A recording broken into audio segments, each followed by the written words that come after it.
Guys इस video को देखिए। संवैधानिक तरीके से शांतिपूर्वक तरीके से रामलीला मैदान में एकत्रित हो रहे थे। कुछ लोग जंतर मंतर पर एकत्रित हो रहे थे एक मैसेज देने के लिए सरकार को कि आप मेरी बात को सुनो।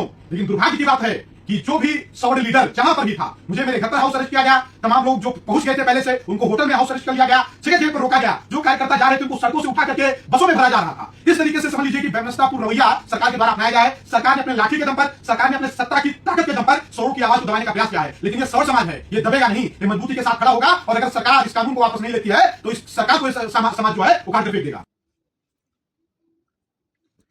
इस वीडियो में जो ये बताया जा रहा है वो तो आपने सब सुन ही लिया है।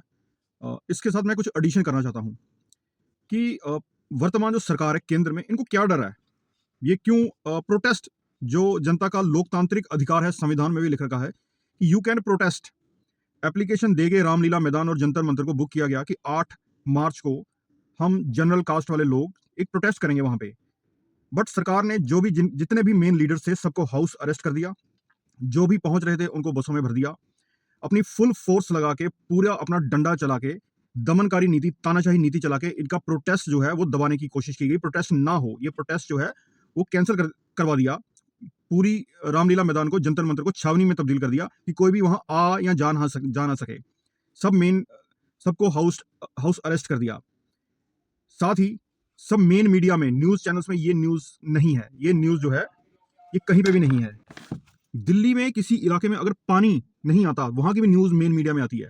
बट कल की कोई न्यूज, रामलीला मैदान की इस प्रदर्शन के रिलेटेड कोई भी न्यूज नहीं है। सरकार को क्या डर है? सरकार ने क्यों न्यूज चैनल्स को बार कर रखा है? क्यों बोल रखा है कि इस न्यूज को नहीं चलाना है? क्यों डर है? तुम्हें तो अल्पसंख्यक वोट दे देगा, तुम्हें तो दूसरी कास्ट वाले सारे लोग वोट दे देंगे, तुम्हें तो सब सारे के सारे अल्पसंख्यक वोट दे देंगे। तुम क्यों टेंशन ले रहे हो? कोई नहीं, बोलने दो, इन 10-12% लोगों को बोलने दो। तुम्हें क्या फर्क पड़ता है? तुम्हारी सरकार तो आ ही जानी है। क्यों डर रहे हो? इतना भी क्या डर है कि बोलने भी नहीं दे रहे? बोलने से क्या डर है? क्यों डर रहे हो? अब कल अमित शाह की रैली हुई थी, उसमें भी आपने देखा होगा लोग यूजीसी रोल बैक के नारे लगा रहे थे। ऐसा पक्षपाती कानून क्यों ला रहे हो जब समाज जाति व्यवस्था को भूल चुका है? जब कोई भी जाति के नाम पर किसी से दुर्व्यवहार नहीं करता है, तब सरकार ऐसे कानून क्यों लाई है? और जब कानून लाई है तो उसका विरोध तो होगा। अगर गलत कोई बात करोगे, गलत कोई काम करोगे तो विरोध तो होगा। जब विरोध होगा तो उस विरोध को तुम दबा रहे हो। ऐसा क्या है? क्यों डर रहे हो कि स्वर्ण समाज, तुम्हें क्या फर्क पड़ता है? तुम तो वो निकले हो कि तुम ऐसा पेड़ हो जिसे स्वर्ण समाज ने बनाया।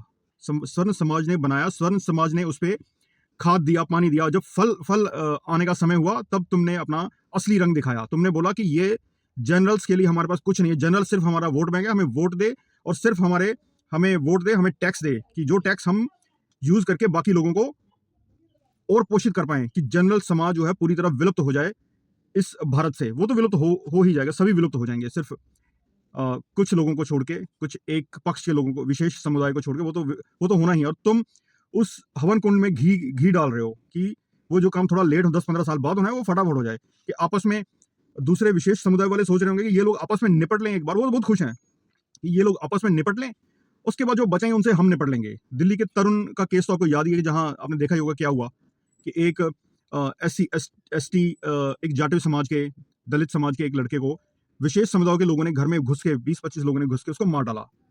तो तब कुछ नहीं हुआ। तो कहने का अभिप्राय यह है कि वो लोग सोच रहे हैं कि पहले निपट लो, आपस में निपट लो, खत्म हो जाओ जितने हो सकते हो, बाकियों को तो हम देख लेंगे। यही मंशा है तुम्हारी, यस और नॉट?